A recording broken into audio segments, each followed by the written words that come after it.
Hello friends, welcome you all. My self RC sir. आज का अपना टॉपिक है द्विघात समीकरण का लेक्चर नंबर 4 हिंदी मीडियम के लिए। इंग्लिश मीडियम के लिए अलग से हैं। यदि आप 11th 12th या 13th के IIT जेई के स्टूडेंट हैं या फिर आप 8 9 10th के स्टूडेंट हैं और IIT करना चाहते हैं या मैथ्स में कुछ अच्छे एग्जाम्स देना चाहते हैं तो ये वीडियोज आपके लिए। तो देखिए क्यों है ऐसा। तो इन वीडियोस में देखो अपन जीरो से IIT हीरो, मतलब इस टॉपिक को बेसिक से IIT लेवल तक करेंगे। और जिस दिन ये वीडियो अपलोड होगा उसके अगले दिन 6:15 बजे लाइव क्लास होता है, जिसमें आप इस लेक्चर से संबंधित कोई भी डाउट हो वो पूछ सकते हैं और इस लेक्चर के साथ DPP है उसके कोई भी डाउट्स पूछ सकते हैं।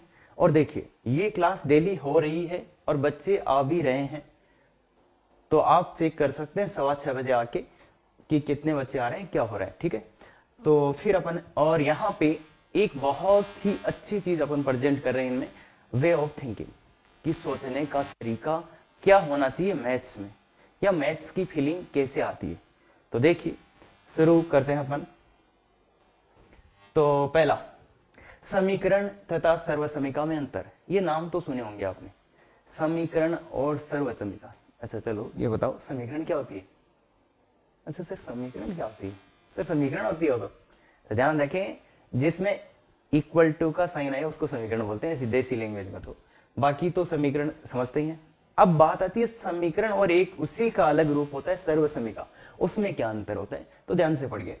यदि कोई कथन चर के सभी मानों के लिए सत्य है तो उसको सर्वसमीका कहते हैं। मतलब एक ऐसा कथन जिसमें आप चर का कोई भी मान डाल सकते हो, मतलब सभी के लिए वो क्या आ रहा है, सत्य आ रहा है, तो उसको सर्वसमीका। अब समीकरण क्या होता है, यदि कोई कथन चर के कुछ मानों के लिए सत्य है, मतलब चर के कुछ मानों के लिए सत्य है या किसी भी मान के लिए सत्य नहीं है तो उसे समीकरण कहते हैं। तो सर्वसमीका मतलब सभी मान कुछ भी डालो उसमें संतुष्ट करेंगे, और समीकरण में एक या दो मान। जैसे ये है, देखिए ये पहला अपना एग्जाम्पल है, तो इसको अपन थोड़ा सा सोल्व कर लेते हैं। वैसे सोल्व किया हुआ है, तो x कॉमन लो, x माइनस 2। तो मतलब क्या हुआ, x के क्या मान आए, दो मान आए, 0 और 2। x के दो मान आ रहे। जब x का मान आप इसमें 0 डालते हो तो ये इसको संतुष्ट करता है, और x का मान 2 डालते हो तो ये इसको संतुष्ट करता है। ठीक है, अब थोड़ा सा इंटरेस्टिंग चीज अपन देखते हैं। तो दो मान इसको संतुष्ट करेंगे, बाकी कोई भी मान डालो इसका मान 0 नहीं आएगा। अरे मूल का क्या मतलब होता है, ऐसे मान जो इसको संतुष्ट करें। देखो 0 डालो, इसमें 0 डालोगे तो 0 माइनस 2 इंटू 0 बराबर कितना रहा है, 0। मतलब 0 बराबर 0 इसको संतुष्ट कर रहा है। ऐसे ही 2 इसको संतुष्ट करेगा, कैसे, 2 डालो तो 2 का स्क्वायर 4 माइनस 2 गुणा 2 तो कितना आया, 0। मतलब ये संतुष्ट कर रहा है, मतलब इसमें ये मान रखने पे इसका मान कितना आ रहा है, इसका मान कितना आ रहा है, 0 आ रहा है। बाकी कोई भी मान डालो, जैसे सर x का मान 1 डाल दे, तो 1 डाल के देखो, 1 डालो उसमें तो 1 माइनस 2 गुणा 1 तो कितना आया, ये तो -1 आया। देखो 0 नहीं आया ना।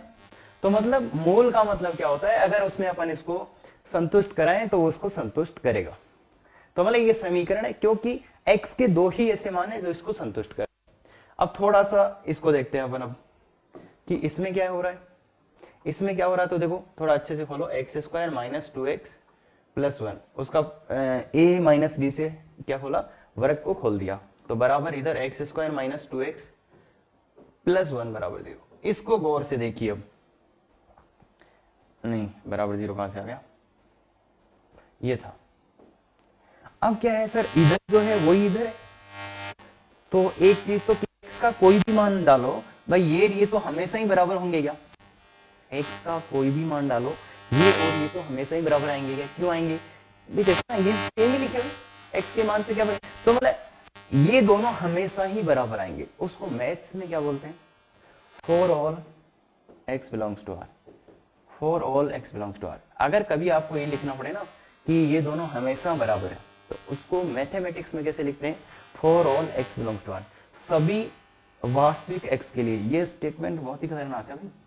बाकी इसको थोड़ा सा और समझते हैं। देखिए इधर ले आते हैं, इधर ले आते हैं, तो इधर लाते हैं तो देखो x स्क्वायर का गुणांक क्या आएगा, x स्क्वायर का गुणांक 1 माइनस इसका भी 1, तो 1 माइनस 1 माइनस प्लस x का गुणांक क्या आएगा, 2, और ये इधर 2 आएगा तो ये प्लस का 2 हो जाएगा, और प्लस 1 माइनस 1 बराबर 0। अगर थोड़ा सा अच्छे से देखें तो ये क्या है, 0 गुणा x स्क्वायर प्लस 0 गुणा एक्स प्लस 0 बराबर 0। अब देखिए ये एक ऐसी इक्वेशन आ गई, इसमें x का कोई भी मान डालो उसको संतुष्ट करेगा। मैंने इसी को लिखा है थोड़ा अच्छे से, इसी को मैंने थोड़ा लिखा है क्या, x का कोई भी मान यहां डालिए, जो मन में आए डाल लो। एक डालो तो ये 0, ये भी 0, 0 आया 0 बराबर 0, और 2 डालो वो भी संतुष्ट करेगा, 3 डालो वो भी संतुष्ट करेगा। x के सभी मान संतुष्ट करेंगे या चाहे जो मान डालो। अरे सर ये तो आप बकवास ही कर रहे हो कि सर ये तो 0 ही लिखा हुआ है। तो ये मैं बोल रहा हूँ 0 बराबर 0, ये तो हमेशा ही होता है क्या। तो इसको अगर अपन ऐसे लिखें तो ये 0 ही तो है, तो 0 बराबर 0 ये तो हमेशा ही होता है, हमेशा ही होता है। तो इसको क्या लिख देंगे, 4x बिलोंग्स टू r। तो ये बात आ गई क्या। अब थोड़ा थोड़ा आपको आइडिया लग रहा होगा कि सर्वसमीका क्या होती है। तो सर्वसमीका, और वैसे देखो आपने छोटी क्लासों में पढ़ा भी है ना, वो सूत्र याद कर लिया गया, वो त्रिकोणमितीय सर्वसमीकाएं, ऐसा ऐसा पढ़ा क्या। अच्छा वो एलजेब्रिक बीजगणितीय सर्वसमीकाएं। तो ये देखो जो है ना ये एक सूत्र है क्या, तो ये एक सूत्र है, और इस सूत्र में अपन कोई भी मान डालें ये तो हमेशा ही यही होता है क्या, इसका मान तो यही आता है ना, तो इसलिए ये सर्वसमीका है। ऐसे ही ये देखो ये भी एक सूत्र है क्या, ये भी एक सूत्र है क्या, साइन स्क्वायर प्लस थीटा भी पढ़ा ना कि sine square theta plus cos square theta तो एक ही आता है, तो उसको सर्वसमीका याद होगा, आपकी बुक में लिखा होगा त्रिकोणमितीय सर्वसमीकाएं। क्या कभी आपने सोचा है क्यों लिखा हो, तो उसका रीजन जान गए आज क्यों लिखा है, क्योंकि थीटा के सभी मान उसको संतुष्ट कर रहे हैं, इसलिए इसको सर्वसमीका। और इसको भी तुमने कहीं कहीं आइडेंटिटीज, अरे अंग्रेज भी है क्या, वैसे अंग्रेज के लिए अलग वीडियो है, बाकी फिर भी इनको क्या बोलते हैं आइडेंटिटीज, और इनको क्या बोलते हैं इक्वेशन, आइडेंटिटीज, ठीक है क्या। तो ये आइडेंटिटी, वो आइडेंटिटी याद कर ली क्या, a प्लस बी का whole square A square plus B square plus 2 ये याद है क्या। तो इसलिए ये सूत्र ये सूत्र ये सूत्र, जो जितने भी सूत्र होते हैं ना, सभी सूत्र जो सूत्र होते हैं वो सब के सब क्या होते हैं, सर्वसमीका। तो ये सर्वसमीका है, ये सर्वसमीका, जितने भी सूत्र है वो क्या है, सर्वसमीका। अब बात करते हैं ये क्या है, भाई ये एक बीच में रह गया, ये क्या है। तो इसको अगर आप थोड़ा सा अच्छे से खोलेंगे तो इसको देखो, चलो अलग से समझ लेते हैं। तो ये क्या लिखा हुआ था, x माइनस 1 का होल स्क्वायर बराबर x माइनस 1 का होल स्क्वायर बराबर x square minus x plus 1, ये लिखा हुआ है। ये पूछ रहा है सर्वसमीका है या समीकरण है, तो बताओ। तो x square minus 2x plus 1 बराबर x square minus x plus 1। तो वैसे देखो एक्स स्क्वायर से एक्स स्क्वायर कट जाएगा, एक से एक कट जाएगा, तो आंसर आएगा माइनस 2x बराबर माइनस एक्स। इसको इधर ले जाओ तो माइनस का x बराबर 0, अरे हाँ ले जा सकते हैं ना, तो x का मान कितना आ गया 0। तो इसका तो एक ही मूल आएगा, एक मूल आया, एक मूल आ गया, मतलब x का एक ही मान आया, तो इसको क्या बोलेंगे, समीकरण बोलेंगे। ये क्या है, ये एक समीकरण है, तो ये समीकरण है। तो मतलब x के एक या दो मान आए तो उसको अपन समीकरण बोलेंगे, और या 10-15 मान भी आ सकते हैं। मतलब अगर अपन काउंटिंग कर पाए कि कितने मान आ रहे हैं, अरे गिन पाए, तो उसको समीकरण, और अदरवाइज क्या बोलते हैं, सर्वसमीका। ये बात क्लियर है क्या। तो ये क्या है, ये समीकरण है, ये क्या होगी समीकरण, ये क्या होगी समीकरण, बाकी सब क्या है, सर्वसमीका है। अच्छा सर ठीक है, क्लियर है ना। तो सर्वसमीका और समीकरण ये तो क्लियर होना चाहिए, कोई दिक्कत इसमें मेरे हिसाब से नहीं आनी चाहिए। बाकी ध्यान से देखिए भाई, जो जितना समझाया जा रहा है आराम से देखो, क्लियर है क्या। हाँ आगे चलते हैं। अच्छा, द्विघात समीकरण, दिस का सर्वसमीका रूप, इस द्विघात समीकरण का सर्वसमीका रूप। तो आप देखो ये क्या बोल रहे हैं, ये भाई देखो, पर ये सर्वसमीका हो कैसी सकती है, A x square plus B x plus C बराबर 0, ये क्या बोल रहा है, इसका सर्वसमीका। मतलब इसके तो कितने मूल आते हैं, दो ही मूल आते हैं ना, पढ़ के आए ना पहले लेक्चर में देखा है, अगर कोई द्विघात समीकरण है तो उसके कितने मूल आते हैं, दो ही। और नोट लगा के भी लिखा था कि दो ही मूल आते हैं, सूत्र से भी निकाले थे, दो ही मूल आते हैं। तो क्या बोल रहा है ये, देखिए जरा, यदि समीकरण को x के दो से अधिक मान संतुष्ट करें, ये कैसे हो गया, करते हैं, या दो से अधिक मूल हो, इसके दो से अधिक मूल आ जाए। अरे तो इतने दिन क्या पढ़ रहे थे, इस द्विघात समीकरण के दो ही मूल होते हैं, और आज तो ये बोल रहा है दो से ज्यादा मूल आ जाएंगे, मजाक थोड़े ना। क्या हो रहा है, कुछ गलत है क्या। तो पहले तो ये कर लो कि ये नाम काट दो, क्यों? क्योंकि अगर आपने द्विघात बोल दिया ना तो उसके दो ही मूल होंगे, और कहीं पे भी देख लेना नाम ये लिखा हुआ मिलेगा जो कि गलत है। द्विघात नाम अगर आपने बोल दिया तो उसके मूल दो ही होंगे। अरे यही पढ़ते आ रहे हैं, तो दो ही होते हैं, तो ये नाम हटाओ। द्विघात समीकरण नहीं बोलेंगे, द्विघात समीकरण हो गई तो उसके केवल और केवल दो मूल होंगे। केवल और केवल कितने मूल होंगे? दो मूल होंगे, तो उसको तो भूल जाओ। इसलिए ये द्विघात यहां नहीं लिख सकता, अगर मैंने लिख दिया तो इसके मूल दो ही आएंगे। ठीक है क्या? तो द्विघात नहीं। फिर आते हैं, चलो ठीक है, समीकरण का सर्वसमिका रूप, तो ये तो हटा दिया, ये हो ही नहीं सकता, नहीं तो सर्वसमिका बन ही नहीं सकती है। क्यों? क्योंकि द्विघात समीकरण के तो दो मूल होते हैं। तो अब बात आती है, ये तो गया। अब ये बोल रहा है कि समीकरण का सर्वसमिका रूप, इस समीकरण का, तो ये समीकरण द्विघात तो नहीं है, क्योंकि द्विघात होती तो दो ही मूल आते, तो द्विघात नहीं है, तो क्या हो रहा है? तो इसको अपन समझाते हैं कि इसको सर्वसमिका, मतलब ऐसा क्या हो सकता है कि इसके दो से ज्यादा मूल आ जाए। तो देखिए, तो इधर देखिए, मेथड 1 से मैं पहले थ्योरेटिकली समझाने की कोशिश करता हूं, फिर अपन प्रैक्टिकली भी समझेंगे। हाँ, तो M1 इसके, इसने बोला कि इसको ये सर्वसमिका बनाना चाह रहा है, बाकी चीजें मत देखो अभी, आप तो इतना देखो समीकरण को x के दो से अधिक मान संतुष्ट करते हैं।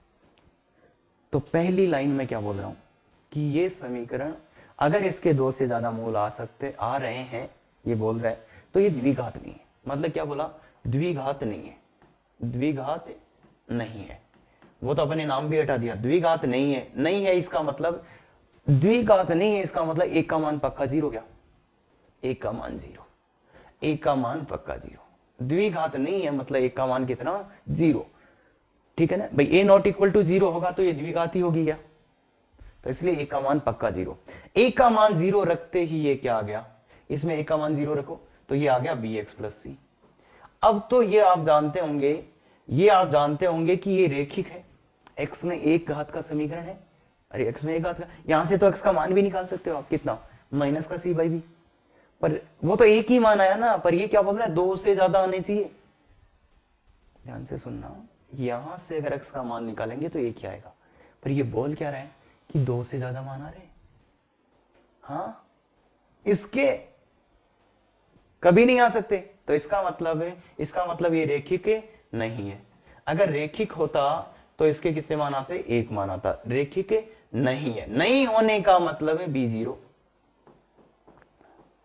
नहीं होने का मतलब b0। अब बचा क्या? अब क्या बचा? अब तो c बराबर जीरो, c बराबर जीरो। अब देखो ये समीकरण बची, इसमें अब ये बोल रहा है कि इसको x के सब मान संतुष्ट करने चाहिए। तो सब मान संतुष्ट कब करेंगे? व्हेन, जब c का मान भी आप क्या रख दोगे? जीरो। c का मान जीरो रख दिया तो ये क्या बन जाएगी? जीरो बराबर जीरो। तो अब इस जीरो बराबर जीरो में तो बताओ x का प्रत्येक मान ही संतुष्ट करेगा क्या? अरे x है ही नहीं, रखोगे कहां? कहां? यही है ना, ये समीकरण आई है लास्ट में, ये समीकरण आई है, इसमें जीरो है ही नहीं, नहीं सर x है ही नहीं, तो x रखोगे कहां? कहीं नहीं रखेंगे। तो मतलब क्या होगा कि जीरो बराबर जीरो हमेशा ही आएगा क्या? ठीक है, ये बात थोड़ा थोड़ा, हाँ अरे सर कुछ नहीं समझ में आया, कोई दिक्कत नहीं, वो मैं बता दूंगा। अभी थ्योरेटिकली चल रहे हैं कि हाँ हाँ, ये देखो वापस सुनो, M1 कि इस समीकरण के दो से ज्यादा मूल थे, इसका मतलब ये द्विघात नहीं है। द्विघात नहीं है मतलब ये जीरो आ गया, यहां तक तो ठीक है। अब ये समीकरण आई, अब इसके भी ये तो बोल रहा है भाई साहब दो से ज्यादा मूल है, तो हो ही नहीं सकते। इसका मतलब पक्का ये रेखिक नहीं है, क्योंकि अगर रेखिक होता तो इसका एक ही मान आता। अगर b जीरो नहीं होता तो इसका एक मान अपन निकाल सकते थे, x बराबर माइनस का c बाई बी, अरे भाग दे के।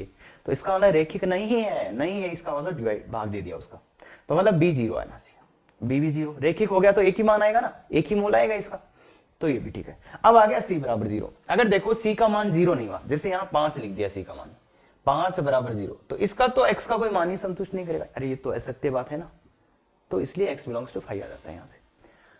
तो इसलिए मतलब c का मान भी जीरो होना चाहिए। अब जो देखे ना अपन कि a भी जीरो, b भी जीरो, c भी जीरो, तो अब इस समीकरण को लिखते हैं ना अपन, इस समीकरण को थोड़ा सा लिखते हैं अपन। समीकरण को लिखेंगे तो देखो ये क्या बन गया, जीरो गुणा एक्स स्क्वायर प्लस जीरो गुणा एक्स प्लस जीरो बराबर जीरो। देखिए जनाब, इस समीकरण में आप x का कोई भी मान डालिए, जो मन में आए वो डाल लो, इसको संतुष्ट करेगा क्या? मतलब ये फॉर ऑल, सभी x belongs to r, x के सभी वास्तविक मानों के लिए ये सत्य है। ये लिखने का तरीका है, ये x के सभी मानों के लिए सत्य है। तो इसलिए क्या हो गया कि ये सर्वसमीका है। अगर ये समीकरण को सर्वसमीका होना है तो a बराबर b बराबर c बराबर 0 होने पड़ेंगे। अब समझते हैं, ये तो था a बराबर b बराबर 0 होने पड़ेंगे। अब अपन समझते हैं इसका दूसरा मेथड कि सर आप तो ये क्या बोल रहे हो सर। चलो ठीक है, फिर समझते हैं। देखिए यहां समझते हैं अपन। तो माना तीन भिन्न मूल क्या है, अल्फा बीटा गामा। मैंने मान लिया इस समीकरण के तीन भिन्न मूल हैं क्या, अल्फा बीटा गामा। मतलब अल्फा और बीटा बराबर नहीं हो सकते, बीटा और गामा बराबर नहीं। तो क्या करेंगे, अगर तीन भिन्न मूल हैं तो ये तीनों इसको संतुष्ट तो करेंगे क्या, इस समीकरण के मूल है तो इसको संतुष्ट करेंगे। तो मतलब A alpha square plus B alpha plus C बराबर 0 पक्का आएगा। A beta square plus B beta plus C बराबर 0 पक्का आएगा। ए गामा स्क्वायर संतुष्ट करेगा, बी गामा प्लस सी बराबर 0। इन तीन समीकरणों से मुझे एबीसी के मान निकालने। तो तीन समीकरणों को सोल्व करने का बहुत अच्छा तरीका मैं बताता हूं आपको, आपने सोल्व किया होगा और बहुत ही अच्छा तरीका बताता हूं। देखिए इसमें से इसको माइनस कर दीजिए जनाब, डायरेक्ट इसमें से इसको माइनस करिए। तो ए, थोड़ा सा ध्यान से समझिए, इसमें से इसको माइनस कर रहा हूं मैं, पहली वाले में से दूसरे को माइनस कर रहा हूं। तो ए कॉमन लिया तो alpha square minus beta square minus b alpha minus beta बराबर 0 आ गया। बराबर 0 आ गया, बोलो अल्फा माइनस बीटा बराबर 0। क्यों, अरे सी से सी कट जाएगा तो ये समीकरण आ गया। और ऐसे ही इस वाले में से इस वाले को माइनस कर दीजिए, इस वाले में से इस वाले को माइनस कर दीजिए। तो ये A beta square minus gamma square plus B beta minus gamma बराबर 0 आ गया, बोलो। अब थोड़ा सा स्पेस वहां पे मेरे पास कम है तो मैं इसको नीचे लिख लेता हूँ, नहीं तो मैं एक ही में पूरे को समझा देता। इधर लिख लेते हैं। देखो इसमें से अल्फा माइनस बीटा कॉमन ले लो ऊपर वाले इस समीकरण में से। तो अल्फा माइनस बीटा कॉमन आ गया, बचा क्या बताओ, अरे इसके गुणनखंड कर लोगे ना, alpha square minus beta square. तो अल्फा माइनस बीटा कॉमन आ गया, तो A alpha plus beta plus B. अब देखिए क्या हो रहा है, अब देखिए क्या हो रहा है, अल्फा और बीटा बराबर नहीं थे क्या, ये भिन्न मूल थे तो बराबर नहीं थे, तो इसका मान 0 नहीं है तो इसको क्रॉस मल्टीप्लाई कर दो, इसको वज्र, अगर किसी का मान 0 नहीं है उसको वज्र गुना कर दो, या ऐसे बोल दो, देखो इसका और इसका गुणा 0 है क्या, इसका गुणा 0 है, ये तो 0 है नहीं ना, क्यों नहीं है, क्योंकि अल्फा बीटा बराबर नहीं है। तो ये 0 नहीं है तो पक्का ये संख्या 0 होगी। दो संख्याओं का गुणा 0 है, ये 0 है नहीं तो यही 0 होना पड़ेगा, यही बस। तो ये A alpha plus beta plus B बराबर 0, ये आ गया। ये आपकी चौथी समीकरण आ गई। ऐसे ही थोड़ा सा इसको ध्यान से देखेंगे तो उसमें से भी क्या, बीटा माइनस गामा कॉमन ले लेंगे और उसको काट देंगे, तो क्या इससे क्या आएगा, ये समीकरण में भी सेम का सेम काम करेंगे तो ए बीटा प्लस गामा बचेगा, ये क्लियर है क्या, प्लस बी बराबर 0। तो ये दूसरी समीकरण आ जाएगी। क्लियर है क्या, ध्यान से देखो, बीटा माइनस गामा कॉमन लेंगे और फिर ऐसे जो इसमें किया है वैसा ही उसमें करेंगे। अब ये 4 माइनस 5 करो, 4 में से 5 को माइनस करो, 4 में से 5 को माइनस करो, तो क्या आएगा आपके पास, ए, इसमें से इसको माइनस कर रहा हूं मैं, ए, तो देखो बीटा से बीटा कट जाएगा, अल्फा माइनस गामा बराबर 0। तो गौर से देखो, इसमें से इसको माइनस किया मैंने, इसमें से इसको 4 माइनस 5 करने से आ जाएगा। अब देखो ये इससे और इसका गुणा 0 है, इस और इसका गुणा 0 है, बताओ ये तो 0 नहीं है ना, अल्फा माइनस गामा, क्यों, अल्फा और गामा बराबर नहीं थे, तो कौन 0 आएगा, ए 0। तो यहां से अपने को क्या मिला, ए का मान 0 मिला। ये समझ में आया, तीन समीकरण सोल्व करके एबीसी मान निकाले, कुछ नहीं किया। ए का मान क्या आ गया, 0, ए का मान 0 आ गया, ए का मान यहां पे 0 आ गया।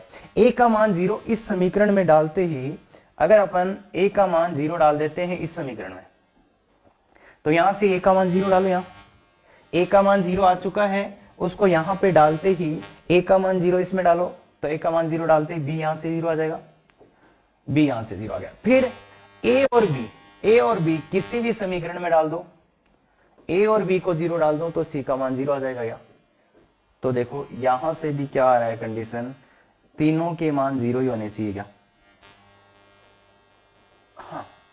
ये तीन मूल माने तीनों संतुष्ट करेंगे। इन तीनों समीकरणों को सॉल्व करके अपन ने किसका मान निकाल लिया, एबीसी का। तो ए का मान भी 0 आया, बी का मान भी 0 आया, सी का मान भी 0 आया। और लॉजिक क्या था कि ये कटेगा, क्यों? क्योंकि इसका और इसका गुणा 0 है, ये 0 नहीं है तो पक्का यही 0 होगा। ये बात अपन ने की। बाकी अच्छा, ये कैलकुलेशन अगर आपको प्यार से देखना है तो खुद से लिखिए और आराम आराम से करिए, जो बोला है वो तो समझ जाओगे। ठीक है, अब काम की बात करते हैं। ये थे इसके प्रूफ्स, ये एक प्रूफ, ये दूसरा प्रूफ, आराम से देख सकते हैं। दोनों ही प्रूफ में क्या चीज हुआ कि ए भी 0 होना चाहिए, ए भी 0, बी भी 0, सी भी 0, इधर से भी ए 0, बी 0, सी 0। मतलब इस समीकरण के दो से ज्यादा मूल कब आ सकते हैं? जब ए का मान 0, बी का मान 0, सी का मान 0। तो अब मैंने जो बात बोली थी वो सही थी क्या? क्या कि इसके दो से ज्यादा मूल आगे तो ये द्विघात तो नहीं रहेगा। क्यों नहीं रहेगा? क्योंकि ए का मान 0 डाल दिया आपने। अरे द्विघात थोड़ी ना, ये यही तो आ गया। ये द्विघात है क्या किधर से? कोई मतलब नहीं द्विघात, तो इसलिए द्विघात नहीं। अब काम की बात सुन लो कि याद क्या रखना है। अगर कभी भी वो आपको बोले यदि समीकरण 20 को x के दो से अधिक मान संतुष्ट करते हैं, x के दो से ज्यादा मान इसको संतुष्ट करते हैं, या ये बोल दे कि दो से अधिक मूल है, कि इस समीकरण के दो से ज्यादा मूल आगे, या बोल दे कि दो से अधिक मान संतुष्ट करते हैं, तो अपन क्या बोल देंगे कि ये सर्वसमीका होगी तथा एबीसी 0। तो अपनी लाइन यह होगी कि दो से ज्यादा मूल आ रहे हैं। अगर कोई द्विघात बोल रहा है ना कि इस द्विघात समीकरण के दो से ज्यादा मूल है, उसको बता देना महाराज दो से ज्यादा मूल नहीं आते द्विघात के, ये आप गलत बोल रहे हैं। तो द्विघात बोले उसको तो पहले ही बोल देना द्विघात नहीं है ये। और कोई बोले आराम से कि अच्छा इस समीकरण के दो से ज्यादा मूल है, तो उसको बता देना क्या a बराबर b बराबर c बराबर 0 है और ये है सर्वसमीका। ठीक है, ये बात आप बोल सकते हैं। फिर सर्वसमीका है तो ये ऐसी दिखेगी, और ये जो लाइन मैंने लिखी है थोड़ा ध्यान से पढ़िए, ax² प्लस bx प्लस ये 0 0 0 4x बिलोंग्स टू r, तो अर्थात इसके अनंत मूल। तो अब अगर सर्वसमीका हो गई तो इस समीकरण के मूल कितने होंगे फिर? तो ऐसे मत बोल देना 2 मूल होंगे 3 मूल होंगे, क्या बोलना पड़ेगा कि इसके अनंत मूल आएंगे। अगर सर्वसमीका हो गई तो मूलों की संख्या कितनी हो जाएगी? अनंत। और इसको क्या लिख रखा है अपन ने? राज मतलब रिमेंबर ऑलवेज, हमेशा याद होना चाहिए। तो पहला तो आते हैं इस पे, ठीक है। अब चीज मैं आपको और समझाना चाह रहा हूं, क्या एक दो चीज और देखो। अगर ये मानो कि इसी चीज को वो ऐसे भी लिख के दे सकता था आपको, कैसे कि ax² plus bx plus c बराबर 0 for x belongs to r। इस लाइन का क्या मतलब होगा? इसने क्या बोला? ax bx प्लस c बराबर 0 होगा for x belongs to r। तो मतलब इसने ये बोला कि x के सभी मानों के लिए, x के, इसका मतलब है x के सभी मानों के लिए इसका मान 0 आ रहा है। x के सभी मानों के लिए, सभी वास्तविक मानों के लिए इसका मान 0 आ रहा है। इसका मतलब क्या हुआ कि ये क्या होगी भाई, x के सभी मान इसको संतुष्ट कर रहे हैं, यही तो मतलब होगा कि x का कोई भी वास्तविक मान डालो, इसका मान कितना है? 0। इसका मतलब ये क्या होगी? सर्वसमीका। ये बात क्लियर है क्या? देखो लिखने का दूसरा तीन, इसको सर्वसमीका लिखने के तीन तरीके हैं। एक तो ये कि plus bx plus c for all, इसको बोलते हैं अपन फॉर ऑल, और हिंदी में बोलेंगे तो पहले ये बोलेगा x के सभी वास्तविक मानों के लिए सत्य। तो ये इसका मान 0 कब? हमेशा। तो इसका मतलब ये सर्वसमीका है। सर्वसमीका मतलब क्या? ये वाली। तो सर्वसमीका देने का एक तरीका ये भी है, और दूसरा पहला तरीका तो क्या था? ऐसा बोल दे ये द्विघात समीकरण देखिए, क्या बोल दे कि इसके अनंत मूल है। दूसरा क्या बोल दे कि इसको x के दो से अधिक मान संतुष्ट करते हैं, या फिर क्या बोल दे ऐसा कुछ लिख के दे दे। तो ये सर्वसमीका को लिखने के तीन तरीके। तो ये बात होती है द्विघात की सर्वसमीका, मतलब ये समीकरण सर्वसमीका। अब थोड़े दिनों बाद अपन पढ़ेंगे अगर कोई n घात की समीकरण है तो उसके कितने मूल आएंगे? n। ध्यान से सुनना, नोट कर लेना ये बात। अगर कोई n घात की समीकरण है तो उसके कितने मूल आएंगे? n। आगे n घात की समीकरण के n मूल। अगर एक घात की समीकरण तो एक मूल, दो घात की समीकरण तो दो मूल, तीन घात की समीकरण तो तीन मूल। ये तो जनरल आता है, जितने घात की समीकरण उतने ही मूल आते हैं। पर अब अगर किसी ने बोल दिया कि n घात की समीकरण है और उसके n से ज्यादा मूल आगे, तो वो भी क्या होगी, सर्वसमीका। अगर n घात की समीकरण है और उसके मूल n से ज्यादा आगे, तो वो भी क्या है, सर्वसमीका। क्लियर है क्या? एक्स्ट्रा पॉइंट है, अगर n घात की समीकरण है उसके n से ज्यादा मूल आगे, तो वो सर्वसमीका बन जाती है। बस यही थ्योरी वहां पर एक्सटेंड हो। तो ये चीज अच्छे से याद रखना, प्रूफ नहीं भी समझ में आएगा चलेगा, ये कंसेप्चुअल चीजें थी, चलेगा। अगर आपने को प्रूफ कुछ नहीं समझ, कुछ हवा ही नहीं लगी ना, कोई दिक्कत नहीं, ये लाइन राज का काम करेगी। ठीक है क्या सर? इसके क्वेश्चंस कैसे आते हैं? क्वेश्चंस बड़े ही इंटरेस्टिंग होते हैं इसके, वो देखिए कैसे। क्या बोल रहा है ये, तो यदि समीकरण के दो से अधिक मूल है, यदि समीकरण के, देखो समीकरण ही लिखा के लेने, सर्व समीकरण, वो द्विघात नहीं लिखा है, द्विघात लिखते तो काम खत्म। यदि समीकरण के दो से अधिक मूल है तो पी का मान, इस समीकरण के दो से अधिक मूल आ रहे हैं तो पी का मान सी है। तो क्या करोगे बताओ? मतलब पहला लाइन क्या लिखोगे, ये है सर्व समीका होगी, अगर दो से अधिक मूल है तो सर्व समीका होगी, यही बात लिखोगे या कि यह सर्व समीका होगी। और सर्व समीका होगी मतलब इसका a बराबर 0, b बराबर 0 एंड c बराबर 0 तथा c बराबर 0, a भी 0, b भी 0, c भी 0। a कितना है इसमें, ये है क्या है, तो a क्या है, p square minus 3p plus 2 बराबर 0, ये 0 आ गया। b 0 मतलब b का मान क्या है, ये है क्या, तो ये p square minus 5p plus 4 बराबर 0। अरे सर वो माइनस भी तो है सर, अरे ठीक है माइनस लगा दो, एक ही बात है ना, आगे 0 है तो वो गुणा कर दो, c 0, तो p माइनस बी स्क्वायर बराबर 0। अब ये तीन द्विघात समीकरण है भाई, इसके मूल निकालना है, ये आपका काम है। बाकी देखो इसमें तो p माइनस 1 माइनस p आ गया, तो इसके तो p के क्या मान आ गए, 0 और 1, इतना जल्दी आ जाना चाहिए। इसके गुणनखंड अगर आप थोड़े प्रैक्टिस किए हो, जैसे मैंने बोला था, तो इतना जल्दी इसका भी आ जाना चाहिए, p का मान 1 और 4, और थोड़ी सी और किए हो तो ये भी समझ में आ ही जाना चाहिए, p माइनस 2 p माइनस 1। बाकी तीनों के तीनों ही द्विघात समीकरण है, तो आप द्विघात सूत्र का यूज करके भी निकाल सकते हो p के मान, द्विघात सूत्र का यूज करके भी आप ये मान निकाल सकते हो। अब मुझे तो आंसर बताओ, तो p का मान आंसर बताइए भाई। देखो यहां से p के मान ये आ रहे हैं, यहां से ये आ रहे हैं, यहां से ये आ रहे हैं, तो p का मान क्या होगा, इसने जो पूछा है। देखो ये तीनों के तीनों ही 0 होने चाहिए क्या, a भी 0, b भी 0 तथा c भी 0, तीनों एक साथ 0 होने चाहिए क्या, तो एक साथ 0 का मतलब एक ऐसा मान जो तीनों में उभयनिष्ठ हो, या जितने भी मान आ रहे वो मान लेंगे जो तीनों में उभयनिष्ठ हो। क्यों?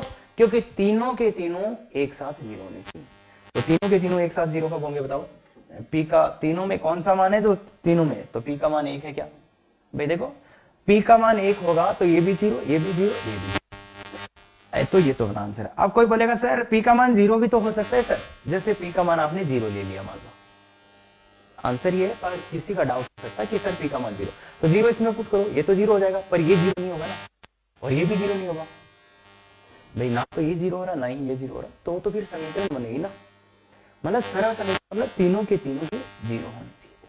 तो ये तो बिल्कुल सेट क्वेश्चन है, इसमें जो अपन ने सीखा था वो दे दिया बेचारे ने, तो ये तो क्या ही बने।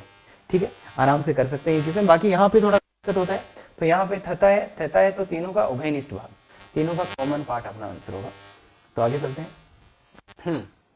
बहुत ही गजब क्वेश्चन है, और इसका थॉट प्रोसेस तो इतना शानदार है कि आप अरे वाह ये आ जाएगा, तो करके देखो। बाकी अभी तो देखो अपन यही टॉपिक पढ़ रहे हैं, तो हो सकता है आपको कुछ आ जाए, पर वो भी कैसे आएगा, और इनफैक्ट थोड़ा सा मैं आगे, चलो पहले यही करते हैं। ठीक है, क्या बोल रहा है, समीकरण के मूलों की संख्या, इस समीकरण के मूलों की संख्या पूछ रहा है।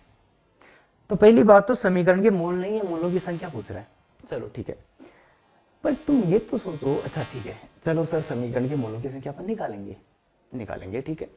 इसको गौर से देखो, अगर आप लघुत्तम लोगे, लघुत्तम यही आएगा ना कुछ, मान लो आपने लघुत्तम ले लिया A B minus B C minus C A, यही आ रहा है ना लघुत्तम, मतलब यही आ जाएगा चिन्ह सेट करके, ये लघुत्तम लिया। तो फिर ऊपर क्या है, ऊपर आप देखोगे तो जो भी लघुत्तम लोगे तो देखो ज्यादा से ज्यादा यहाँ पे भी एक्स स्क्वायर है, यहाँ पे भी एक्स स्क्वायर, यहाँ पे भी एक्स स्क्वायर, मतलब एक्स की अधिकतम घात यहाँ कितनी हो सकती है, अधिकतम घात यहाँ कितनी हो सकती है, 2। देखो भाई, तुम लघुत्तम लोगे तो इसको और इसको गुणा करोगे और यहाँ से ही गुणा और आ जाएगा जो कि कांस्टेंट आएगा। तो इन तीनों ब्रेक यहाँ क्या आएगा, देखो अगर तुम लघुत्तम ले ही रहे हो तो यहाँ क्या आएगा, पहली बात तो यहाँ तो c माइनस ए और b माइनस सी, तो ये b माइनस सी आएगा। मतलब पहले ब्रैकेट ऐसे आएगा, दूसरा भी ऐसा आएगा, तीसरा भी ऐसा आएगा, ये आएगा। ठीक है क्या? तो लघुत्तम ले ही रहे हो तो अब देखो ध्यान से, इसमें ज्यादा से ज्यादा x की घात कितनी आएगी, एक्स स्क्वायर। ज्यादा से ज्यादा घात कितनी आएगी, एक्स स्क्वायर। और उसमें भी एक्स स्क्वायर, उसमें भी एक्स स्क्वायर। तो मतलब ज्यादा से ज्यादा इसको तो वज्र गुणा कर दें।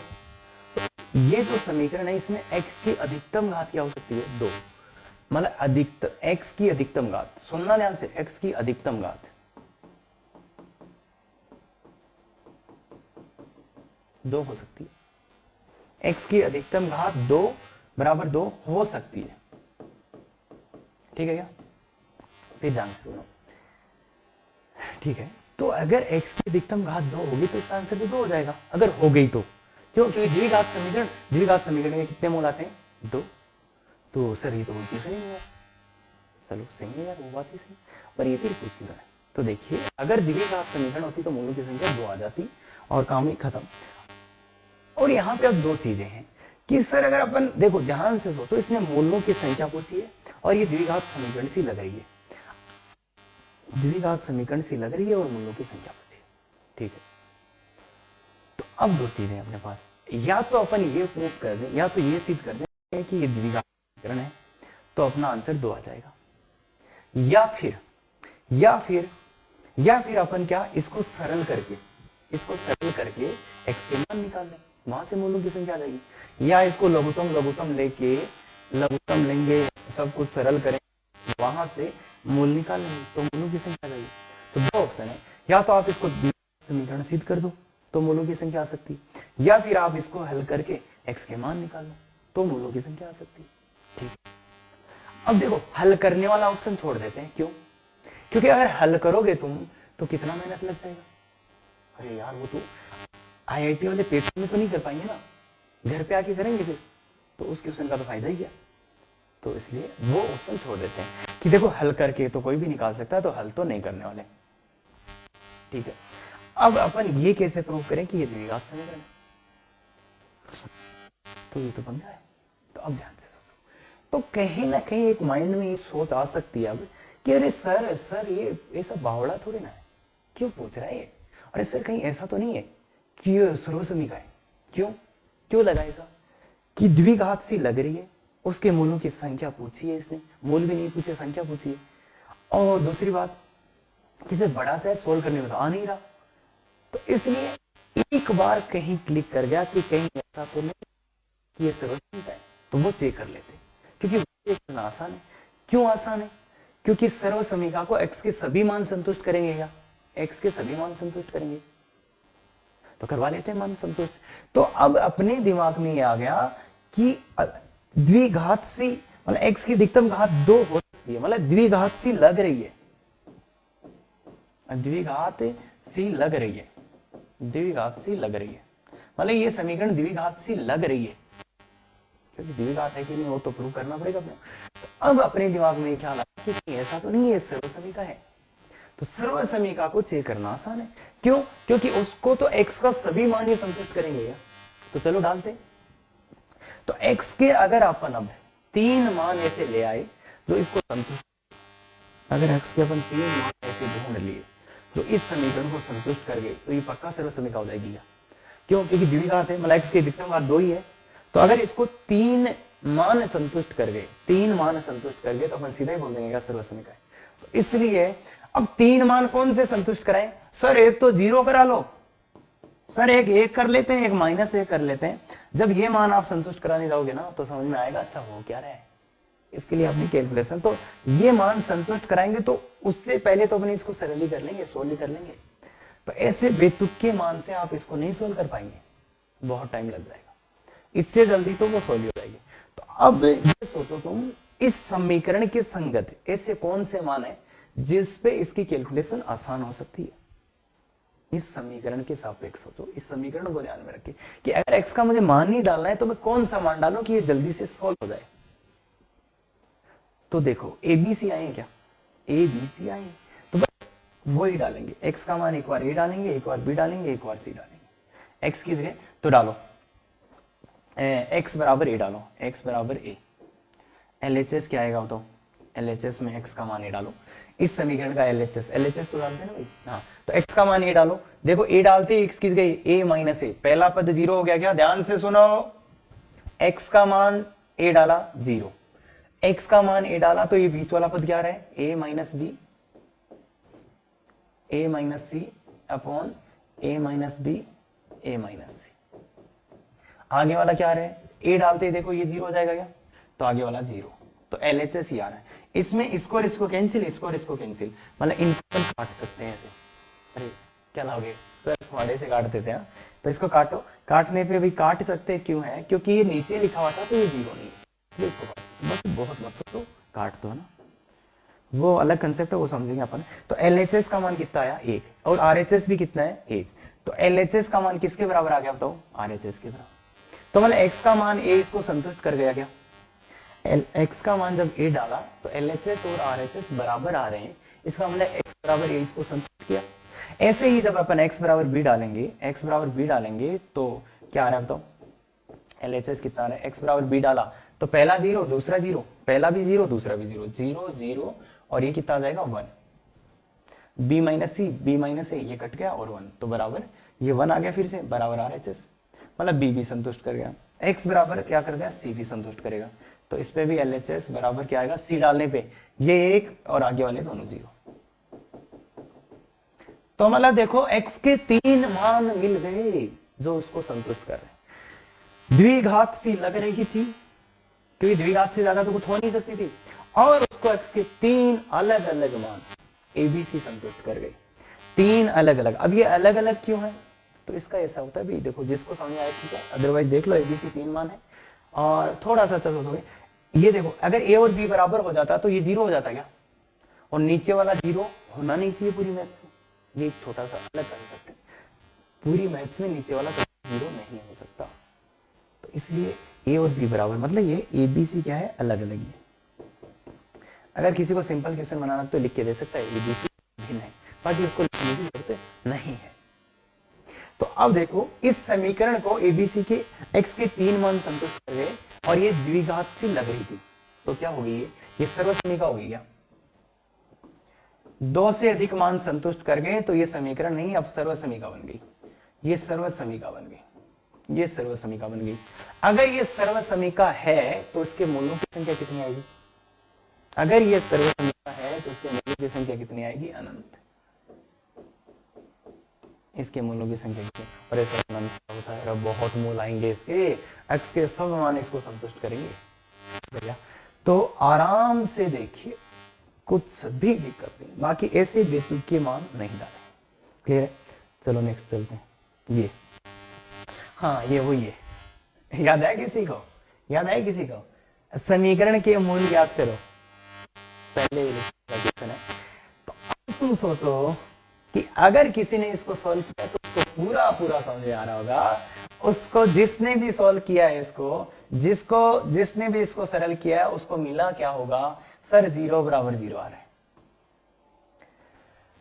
अगर आपकी कैलकुलेशन अच्छी होगी तो आपने इसको पक्का सॉल्व किया होगा, और पक्का सॉल्व किया होगा तो सब कट पिट गए होंगे, सब कट गए होंगे, और आपको मिला क्या होगा, 0 बराबर 0। और नहीं सॉल्व किया तो आज ही सॉल्व करके देख लेना, लघुत्तम ले लेना AB माइनस AB गुणा B माइनस C गुणा C माइनस A, और सॉल्व करना, आपको सब कुछ कट जाएगा और मिलेगा क्या, मिलेगा क्या, 0 बराबर 0, 0 बराबर 0।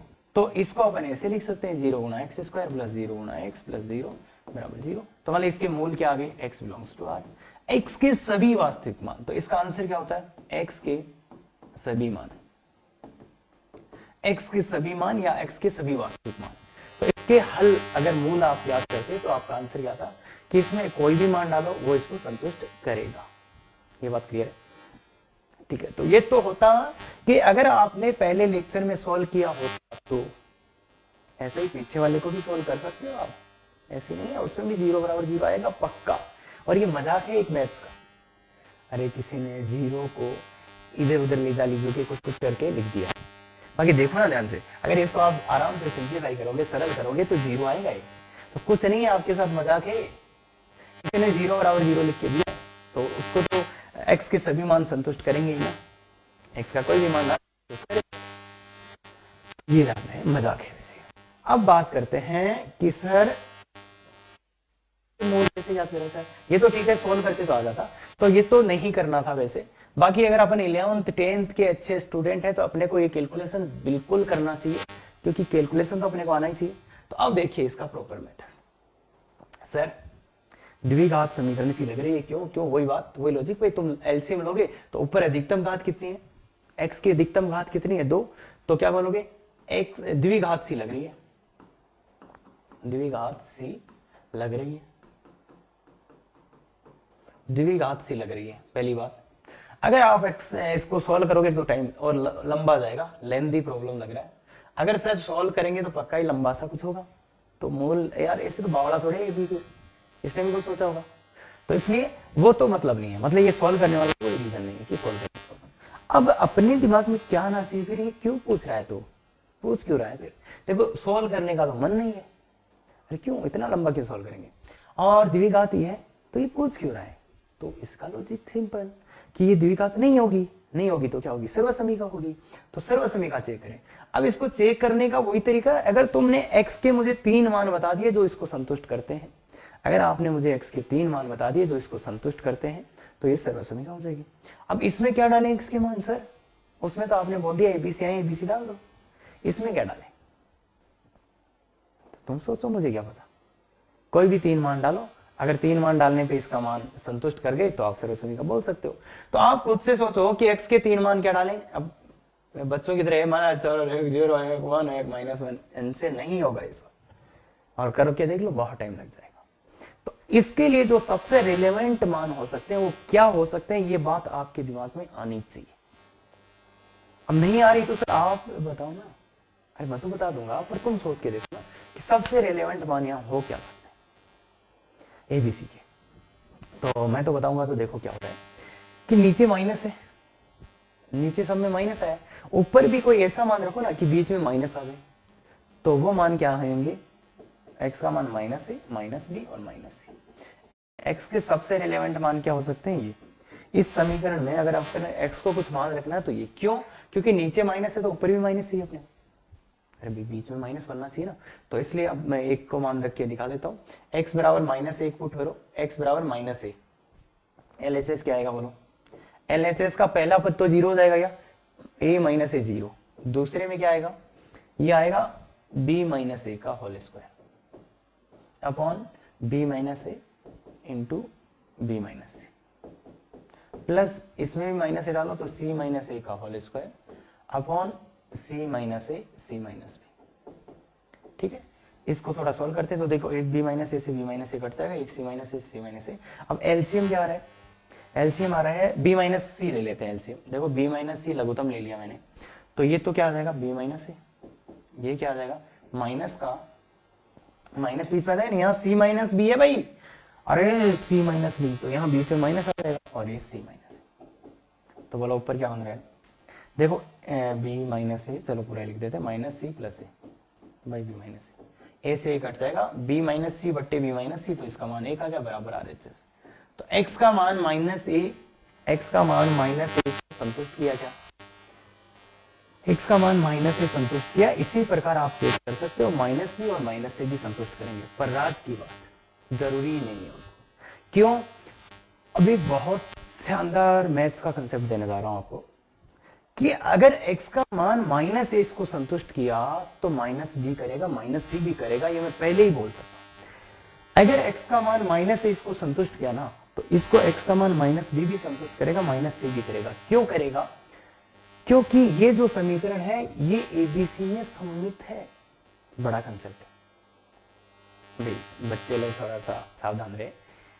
ये जो समीकरण है ए बी और सी के सापेक्ष सम्मित है, मतलब जिस टाइप से इसमें ए आया है उसी टाइप से बी आया है, उसी टाइप से, मतलब अगर आप ए की जगह बी रख दो और बी की जगह सी रख दो, नो सॉरी, ए की जगह बी और बी की जगह ए, तो ये समीकरण सेम ही दिखेगा, मतलब ये समीकरण सममित है। इसलिए ये मैं दावे से बोल सकता हूं कि अगर इसने एक x बराबर माइनस से संतुष्ट किया तो माइनस भी करेगा और माइनस से भी करेगा। ये बात क्लियर है। हाँ, ये कंसेप्ट बहुत बार यूज करेंगे, पर ये यूज वो ही बच्चे कर पाते हैं जो थोड़ा सा अच्छा सोचते हैं या जिनको सोचने का तरीका आता है। तो यही चीजें हैं मैथ्स में जो अपने को कॉन्फिडेंस देती है। बाकी लोग यहाँ अगर आ ही जाएगा, वो ऐसे करने वाले का नहीं भाई, आईआईटी नहीं ऐसे। हाँ सर मैं बोल सकता हूँ आएगा, क्यों आएगा उसके पीछे का लॉजिक देखो, तो उनको आईआईटी में बहुत अच्छा फिर मार्क्स मिलते हैं जो इस टाइप से सोचते हैं। ठीक है, तो ये, और ये आपने पहले किया होगा, नहीं किया तो इसको इस मेथड से जरूर करना, लघुत्तम लेके ये 0 बराबर 0 आना चाहिए, नहीं आए उस तक करो। और मैं तो ये बोलता हूँ अगर आपको 1 घंटा भी लग रहा है ना, लगाओ, ये 1 घंटा मजा आएगा फिर तो। अच्छा, इसके मूल क्या होंगे, ये तो क्लियर है ना, मूल क्या होंगे, x के सभी मान, कोई भी मान डालो इसको संतुष्ट। ओए सर है ना, मैं 0 डाला संतुष्ट नहीं किया, डाल के देखो संतुष्ट करेगा। ठीक है, ये द्विघात समीकरण का सर्वसमीकरण रूप। अब ये है, पहले वाला क्या था, समीकरण का सर्वसमीकरण रूप। पहले वाले केवल का और केवल इतना ही था क्या, समीकरण का सर्वसमीकरण रूप, क्योंकि द्विघात तो उसमें अपन ने कैंसिल कर दिया था। और ये वाला क्या है, ये वाला पूरा कंसेप्ट है, ये वाला पूरा है द्विघात समीकरण का सर्वसमीकरण रूप। क्लियर है क्या? तो चलो इसको, ये हमेशा याद होना चाहिए। राज, राज जानते, रिमेंबर ऑलवेज, अरे पहले लेक्चर में देखा ना अपने इनका मीनिंग, तो हमेशा याद होना चाहिए। और ये ऐसा है कि अगर मैं बोलूं आपको द्विघात समीकरण के गुणनखंड करने, 1 सेकंड में आ गया। अगर आपको किसी भी द्विघात के गुणनखंड करने हो तो देखो ये, अभी 3 चिन्ह लगाने का क्या मतलब है कि ये एक सूत्र है, सूत्र है, या ऐसे बोल दो सर्वसमीकरण। मतलब इसमें अपन x का कोई भी मान डाल सकते हैं, जैसे a प्लस बी का होल स्क्वायर वाला सूत्र था क्या, वैसा सूत्र है। मतलब इसमें x का मान अपन दोनों तरफ कुछ भी डाल सकते हैं। तो ये 3 बराबर की साइन आते हैं ना, इसका मतलब होता है सर्वसमीकरण। अच्छा, अभी अपन देख रहे थे एक बार कि सर्वसमीकरण को अपन किस किस तरीके से बता सकते हैं, तो ये भी एक तरीका है। अगर किसी ने आपको ये लिख के दे दिया ना, ax square plus B x plus C बराबर 0, और यहाँ पे 2 की जगह 3 लगा दिए, तो इसका क्या मतलब है, इसका मतलब है ये सर्वसमीकरण है। और इसका मतलब है ये सर्वसमीकरण। 3 बराबर के चिन्ह लगाने का मतलब होता है ये हमेशा इसके बराबर होगा। ठीक है, ये 3 वाला है ना, इसको बोलते हैं, नाम तो जो भी हो, तुल्यता चिन्ह बोलते हैं सही। तो ये क्या है, सर्वसमीकरण या सूत्र है। मतलब अपन इसमें x का कोई भी मान डाल सकते हैं, मतलब x के सभी मान संतुष्ट करेंगे, x का कोई भी मान, x के सभी मान संतुष्ट करेंगे ना, x के सभी मान संतुष्ट करेंगे, पहली बात काम की बात है। और हमेशा याद रखना, ये भी बात आ गया। अब प्रूफ कर लेते। अब देखो भाई, इसका प्रूफ 2 लाइन में भी किया जा सकता है और 2 पेज में भी किया जा सकता है। और मैं आपको 2 तरीके बताता हूँ, 2 लाइन के, और बाकी आप प्रूफ देखना है इसका। 2 पेज लोगों ने भर रखे हैं प्रूफ के लिए, बाकी इसके प्रूफ के लिए 2 या 3 लाइन ज्यादा से ज्यादा लगेंगी। और इसमें भी मैं आपको सोचना सिखाता हूँ। देखो, अगर मैं LHS से प्रूव करना चाहता हूँ ax square plus B x plus C, तो मैं इधर से भी प्रूव कर सकता हूँ। कैसे, a कॉमन ले लो, a कॉमन लोगे तो एक्स स्क्वायर, अरे a कॉमन लेना तो आगे गया, a से गुणा भाग तो plus B by a x plus c by a common लिया तो ये a तो कॉमन आ गया, और एक्स स्क्वायर, इसका मान कितना होता है b बाई ए का। देखो अल्फा प्लस बीटा कितना होता है, माइनस बी बाई ए, तो b बाई ए का वैल्यू कितना हो जाएगा, माइनस का alpha plus beta into x, और c बाई ए का वैल्यू अल्फा बीटा। इसके आप अगर गुणनखंड करोगे, इसके गुणनखंड कर सकते हैं क्या, अरे इसको एक अल्फा एक्स लिख देना, एक बार बीटा एक्स, अपने आप गुणनखंड हो जाएंगे। और ये गुणनखंड क्या हो जाएंगे, अरे करके ही बता दो सर, ना भाई खुद से मेहनत करो थोड़ी। तो ये आ जाएगा a, इससे क्या कॉमन ले लो x, तो ये x और x माइनस अल्फा, और इससे माइनस बीटा कॉमन ले लो, x माइनस अल्फा। तो देखो x माइनस अल्फा कॉमन आ जाएगा, x माइनस बीटा, मतलब ये क्या आ गया, ये आ गया आपका a x minus alpha x minus beta. बाकी भाई देखो, अगर मेरे को कोई पूछता सर इसके गुणनखंड कर दो, तो मैं सीधा ये लिखता, और आप भी कोशिश करो ये लिख पाए। ठीक है क्या, बाकी बच्चों की तरीके से भी मैंने कर दिया है इसके गुणनखंड, तो ठीक है, उनको समझ में आ जाना चाहिए। तो LHS से कोई मेरे को प्रूव करने की बोलता तो मैं 2 लाइन में प्रूव कर देता। अगर अब ये सोचने के तरीके हैं अलग अलग, क्या अच्छा LHS से जाना होता तो देखो a कॉमन ले लेते, तो फिर वो अल्फा बीटा आ जाएगा, वो भी अल्फा बीटा आ जाएगा, तो ये चीज है। ऐसे ही आरएचएस से कोई बोलता मेरे को प्रूव करने का, तो आरएचएस से तो मैं बहुत ही जल्दी कर देता। A times x minus alpha x minus beta, इसको गुणा कर दो, इसको गुणा कर दो।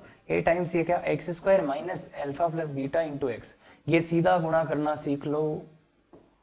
अब सबका वैल्यू डाल दो, एक्स स्क्वायर ये minus minus plus B by A हो गया, और ये सी बाई ए का गुणा कर दो अंदर, ये आ गया। तो दोनों तरीके से अपन प्रूफ कर सकते हैं, बाकी ज्यादा से ज्यादा इतना ही टाइम लगना चाहिए, ठीक है क्या। और अब ये चीज दिखता नहीं है, इसके यूज बहुत हैं, और जब अभी द्विघात पढ़ रहे हैं, त्रिघात चार घात, उसमें तो इसके इतने शानदार यूज है ना। यहां मैं इसके क्वेश्चन भी आपको ज्यादा नहीं कराऊंगा, इसके क्वेश्चन अपन करेंगे त्रिघात में, वहां मजा आएगा। यहां तो आप ऐसे भी कर सकते हो क्वेश्चन को, इसलिए मजेदार बात रहती नहीं है। बाकी याद रखना, अगर कभी भी आपको ये दिख जाए कि minus alpha minus beta, something minus alpha something minus beta, तो याद तुरंत ये दिमाग में आना चाहिए। इसका एक यूज कि द्विघात का गुणनखंड करने में, कि मूल निकालो तो इसके सीधे सीधे गुणनखंड हो जाते हैं। और ये चीज अपन वो, अरे तुम्हें वो समीकरण में दिक्कत आ रही है ना, है ना, द्विघात वाली समीकरण सरल नहीं होती, पता है ना, तो इसकी वजह से तो बोला होगा सर ने कि इसको याद कर लो, पर ना सर क्या बात कर रहे हो सर, रटने थोड़ी आए, हम तो आईआईटी करने आए हैं। तो इसलिए ध्यान रखो, इसके गुणनखंड करने हो तो सीधे ऐसे भी कर सकते हैं, ठीक है। और दूसरा, कहीं पे भी x minus alpha into x minus beta दिख जाए, और मैंने तो क्या बोला कि x की जगह तो अपन कुछ भी डाल सकते हैं। जैसे आपको कहीं पे भी ये दिखा 1 माइनस एल्फा 1 माइनस बीटा, तो आपके दिमाग में ये आना चाहिए कि इसमें x का मान 1 डाला है। या कहीं पे ऐसे दिखा कि 10 माइनस एल्फा 10 माइनस बीटा, तो इसका सीधा मतलब होना चाहिए, अरे उस सर्वसमीकरण में, द्विघात सर्वसमीकरण में पक्का 10 डाला है। तो ऐसा कुछ दिखते ही सट से दिमाग जाना चाहिए वहां पे, ऐसे जैसे लाइट जला दी हो, ठीक है क्या। तो ये बहुत अच्छा चीज है, याद हमेशा होना चाहिए, और इसका यूज करना त्रिघात में सीखेंगे। तो अब देखिए, ये बहुत ही शानदार क्वेश्चन है, पूरा मिक्सअप है, और ये मेंस लेवल का एवरेज क्वेश्चन है। तो इसको आप करिए, कुछ भी करके करिए, अगर आप कर पाए तो बहुत बढ़िया होगा, कुछ भी कर लो, क्लियर है क्या। तो कोशिश करो करने की। तो अगर आप करने जाएंगे तो बहुत ही शानदार क्वेश्चन है। बाकी प्रूव दैट करना है, प्रूव दैट जानते हैं ना, सिद्ध करे, अरे पीटी का मतलब सिद्ध करो ना। तो अपने को सिद्ध करना है alpha minus gamma into alpha minus delta, इसके बराबर कुछ लाना है। तो पहले अपन देख लेते हैं ये समीकरण क्या लिखना चाह रही है। समीकरण दिया कि x square plus p x plus r, ये आर को अपन ऐसे लिख देते हैं, आर बराबर क्या है, बराबर इसके मूल है एल्फा बीटा, और दूसरा एक समीकरण है x square plus p x plus Q, इसके मूल है gamma delta, gamma delta, gamma delta. तो ये चाहिए तो इसको गौर से देखो, इसको गौर से देखो, किसकी फीलिंग आ रही है। अरे आज तो आनी चाहिए उसकी फीलिंग, मिल के आए ना, अभी तो करके आए वो। तो देखिए ये माइनस, ये किसी समीकरण के मूल है, और x minus alpha x minus gamma x minus delta दिख रहा है, और यहाँ पे कुछ डाला गया है। तो देखो, अरे ये तो समझ गए क्या, अरे देखो, अगर ऐसा हो कि इस समीकरण के मूल, अगर इस समीकरण के मूल अल्फा बीटा हो, तो इसको अपन क्या लिख सकते हैं, a times x minus alpha x minus beta. तो अगर दो जगह माइनस में दिख जाए एक ही समीकरण के मूल, x minus alpha x minus beta, तो यहाँ दिख रहा है ना, ये गामा ये डेल्टा। तो अपन इस समीकरण को क्या लिखेंगे, इस वाली समीकरण के बराबर क्या लिखेंगे, इस वाली समीकरण के बराबर, इसके मूल तो इसके बराबर लिखेंगे 1, क्यों, क्योंकि a का मान 1 है। तो x minus gamma into x minus delta. अब अपने को मान किसका चाहिए, एल्फा माइनस गामा क्या, और एल्फा माइनस डेल्टा क्या। तो मतलब इसमें x की जगह क्या डाला होगा, इसमें x की जगह क्या डाला होगा बताओ, इस वाली में x की जगह क्या डाला होगा, एल्फा। तो ये alpha square plus P alpha plus Q बराबर alpha minus gamma into alpha minus delta. तो देखो इसका मान क्या आ गया, ये आ गया, तो यहाँ पे पुट कर दो, यहाँ पे पुट कर दो, इसका मान आ गया, तो यहाँ पे पुट करो तो ये क्या आ गया, alpha square plus P alpha plus Q बराबर 0, क्यू सॉरी प्लस क्यू, ये मान आ गया इसका। अब सर इसका मान कैसे लाए, सर इसका मान कैसे लाए, अरे सर ये तो खतरनाक है, पर देखो ना कुछ कॉम्बिनेशन यहाँ पे दिख रहा है क्या, ये देखो ये देखो अगर इसका अल्फा रूट है तो इसको सेटिस्फाई करेगा, इसका अल्फा रूट है तो इसको सेटिस्फाई करेगा, तो सेटिस्फाई करेगा तो यहाँ से क्या आ जाएगा, देखो अल्फा इसका रूट है तो alpha square plus p alpha plus r equal to 0। तो देखो किसका मान चाहिए था, alpha square plus p alpha, तो alpha square plus p alpha बराबर क्या आता जाएगा, माइनस का आर। यहां से ध्यान से देखियो ये मान यहां डाल देते, तो ये क्या आ गया अपने पास, माइनस का आर प्लस का क्यू। ये चाहिए था क्या, क्यू माइनस आर, मतलब ये आ रही है तो आ गया। पर ये तो बहुत सी चीजें लग गई, और जहां तक मेरे को पता है बहुत से स्टूडेंट्स को इसमें दिक्कत होता है, इसलिए पहला मेथड मैंने ये बताया है आपको। कोशिश करो कि समझ पाए, और कोशिश ये करो कि अपन ये सोच पाए कि ये देखते ही मैंने ये लिखा, मैंने ये देखा और थोड़ा सा एनालिसिस किया और ये लिखा, ठीक है। उसके बाद तो चीजें थोड़ा थोड़ा आसान हो गई थी, फिर ये आ गया। अब ये देखते ही मेरे को इसकी फील आई, अच्छा अच्छा इसका अल्फा रूट है तो इसको सेटिस्फाई करेगा, तो वो लिखा, ये थोड़ा सा मुश्किल है। तो ये मेथड 1, मेथड 1 को मैं कंप्लीटली ही मिटा रहा हूं। मेथड 1 आप आराम से नहीं, बहुत अच्छा सोचते हो तो कर सकते हो। बाकी इसको मेथड 2 से अपन करते हैं। देखिए मेथड 2 से अपन करेंगे, तो चलो ठीक है मेथड 2 से करते हैं। मेथड 2 से सर चाहिए क्या, सर चाहिए क्या, alpha minus gamma into alpha minus delta, यही तो चाहिए। तो LHS ही है तो गुणा कर दो sir, alpha square minus gamma plus delta into alpha plus gamma delta. तो ये गामा प्लस डेल्टा और गामा डेल्टा ये क्या है, इस वाली समीकरण के, यहां समीकरण प्लस है भाई, तो इस वाली समीकरण के मूलों का योग और गुणा। तो गामा प्लस डेल्टा कितना हो जाएगा बताओ, माइनस का पी, और गामा इंटू डेल्टा कितना हो जाएगा, गामा इंटू डेल्टा कितना हो जाएगा क्यू। तो यहाँ पे वैल्यू पुट कर दो, तो अल्फा स्क्वायर ये माइनस पी करेंगे तो पी अल्फा प्लस क्यू, ये आ गया। अब इसका मान चाहिए तो इस समीकरण को देखिए कि x square plus p x plus Q बराबर 0। इस समीकरण के मूल कौन है, अल्फा और बीटा। तो ऐसा ऐसा कुछ मान चाहिए तो अल्फा को, अल्फा इसको संतुष्ट करेगा, पी अल्फा प्लस क्यू बराबर 0। तो यहां से मान निकाल लो alpha square plus p alpha का, वो कितना आ जाएगा, अरे सॉरी आर था उसमें, आर, तो ये माइनस का आर, तो इसका मान कितना आ गया, माइनस का आर प्लस क्यू। यही प्रूव करना था कि क्यू माइनस आर, तो ये हो जाएगा। तो मेथड 2 भी हो जाएगा, मेथड 1 भी हो जाएगा। बस ध्यान से और कोशिश ये करो कि ये जो अपन ने कंसेप्ट पढ़ा था उसको थोड़ा सा मतलब दिमाग में रखने की कोशिश करो, बाकी तो ठीक है। नेक्स्ट देखो, जैसा बोला गया वैसा DPP 4 और 6 सबके सामने लेवल लिखा ही हुआ है, तो ठीक है, इसका आप फोटो ले सकते हो आराम से, और DPP वैसे भी मिल जाएगा आपको। आगे है इसका आंसर की भी आप देख सकते हो आराम से, कोई दिक्कत नहीं आएगा, आंसर की दिख रहा है। और वही बात, DPP सॉल्यूशन हो या कोई डाउट आया हो लेक्चर में तो आप लाइव क्लास अटेंड कर सकते हैं कितने 6:15 बजे। ये गूगल मीट का कोड है, और कोई दिक्कत आई तो इस वीडियो के डिस्क्रिप्शन में देख लेना या व्हाट्सएप कर देना। और लाइव क्लास हो रही, बच्चे आ भी रहे हैं, तो कोशिश करो, आपको भी अगर दिक्कत हो तो सेम डे वीडियो देखो और आओ। Thank you very much, effective तैयारी करो।